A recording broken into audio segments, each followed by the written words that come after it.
যে আপনি মানে আপনার কাছ থেকে বুঝে নিতে চাই স্যার, যে যদিও আপনি আসলেই আমার চেয়ে বয়সে ছোট, কিন্তু আসলে বিদ্যায়, বুদ্ধিতে, শিক্ষায়, অনেক কিছুতে মানে জ্ঞানে আপনি আমার চেয়ে বড় বলে আপনাকে স্যার সম্বোধন করতে হবে না।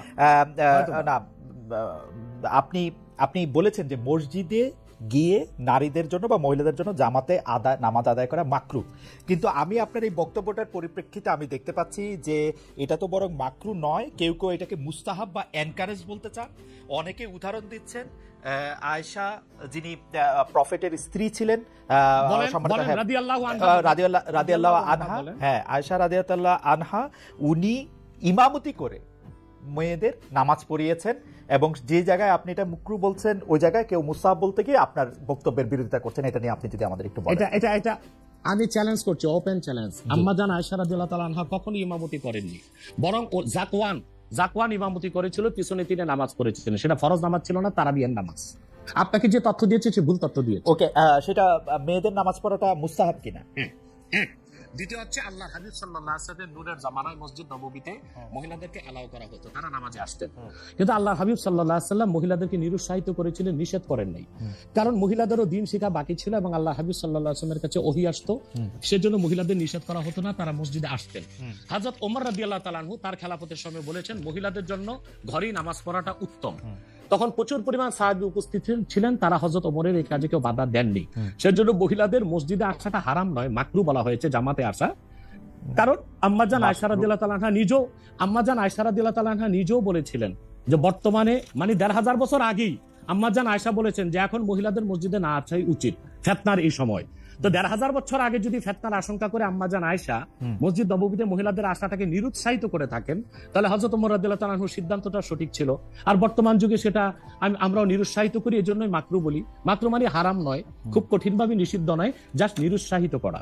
আপনি মাকরু ফতোয়াটা কোথায় পেলেন? আর আপনি যে বলছেন যে আয়েশা রাদিয়াল্লাহু আনহা এটা পড়েন নাই, কিন্তু আমি এখন যেটা দেখতে পাচ্ছি যে ওমেন প্রেইং ইন কংগ্রেগেশন এবং দেমসেলস, সেটা মাদিনা বলে একটা পিরিয়ডিক্যালস বাইরে হয় মাদিনা ইউনিভার্সিটি থেকে, সেখান থেকে একজন বলতেছেন যে এটা পড়ছেন। আমি তো এটা সত্য বিচার করতে পারবো না।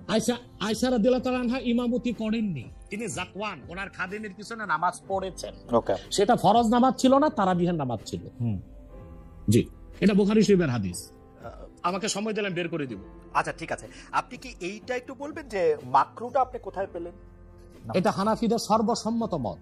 হানাফিদের সর্বসম্মত মত যে মেয়েদের মসজিদে গিয়ে নামাজ পড়াটা মাকরু। জামাতে হজের সময় ওটা ভিন্ন বিষয়, ওইটা তো ফরজ, হজটা ফরজ, এবং সেখানে নামাজ আদায় করা ওই সময় মেয়েরা নামাজ আদায় করতে পারবে, কিন্তু পরে আর এমনিতে নরমালি আর পারবে না।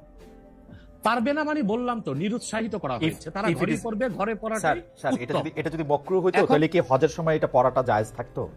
না, স্থানকাল ভেদে পার্থক্য আছে না। আপনি আজকে আগামীকাল দুপুরে আপনি পানাহার করতে পারবেন, কিন্তু পহেলা রোজায় দুপুরে পানাহার করতে পারবেন, সেটা হারাম হয়ে যাবে না। স্থানকাল পাত্র বেশে হুকুমটা ভিন্ন হবে না? হবে, কিন্তু যেটা হজে পারমিটেড, যেটা হজের মাঠে পারমিটেড, সেটা আর পৃথিবীর কোথাও মাকরু হতে পারে?